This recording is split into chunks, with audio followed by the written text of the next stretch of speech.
Bonsoir à tous, le froid, la pluie, journée difficile pour les coureurs de ce Tour de Normandie. Nous sommes à Elbeuf, ville départ de la 3e étape, direction Argentan, 162 km. Et un maillot jaune belge, Dimitri Claeys, qui a 14 secondes à défendre. Dans ces conditions météo une nouvelle fois catastrophiques, le début de course est aussi humide qu'électrique. Pour la première fois depuis le départ de ce Tour de Normandie, le peloton très nerveux ne laisse filer personne. Et les rares tentatives d'échapper sont reprises les unes après les autres pendant les 100 premiers kilomètres. Il faut attendre les premières éclaircies et l'arrivée sur les petites routes de l'Orne pour voir la course enfin s'accélérer. À l'arrière, de nombreux coureurs sont lâchés. À l'avant, un petit groupe de 11 parvient enfin à s'échapper et à prendre près d'1 minute d'avance. Tout va donc se jouer dans le circuit final au Tour d'Argentan. À vive allure, le peloton est emmené par les Belges de Veranda Williams qui protègent Dimitri Claeys, un maillot jaune sans maillot jaune, qui a enlevé sa tunique détrempée. Un train d'enfer qui rattrape finalement les échappés et provoque d'énormes cassures.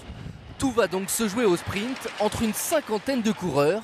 Un sprint remporté avec panache par le Norvégien Hulgaard qui empoche 10 secondes de bonification et revient à la 2e place du classement général. On s'est vraiment battu toute la journée pour grappiller ces secondes lors des bonifications et on se rapproche au classement. À l'issue de cette 3e étape, le Norvégien Hulgaard ne compte que 6 secondes de retard sur le Suisse Dimitri Claeys. Ce Tour de Normandie est totalement relancé. La pluie, le froid, sympa de faire du vélo. C'est beau aujourd'hui. Demandez à notre caméraman.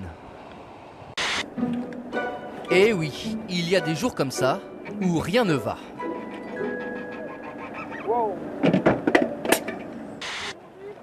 Malade toute la nuit, ce coureur belge s'apprête à vivre une rude journée sur sa selle.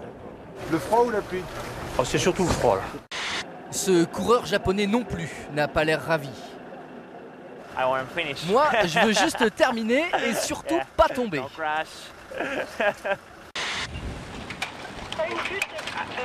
Effectivement, la journée a été marquée par de très nombreuses chutes, certaines assez impressionnantes. Là, faut être amoureux du vélo pour faire ça. Allez, ça ira mieux demain.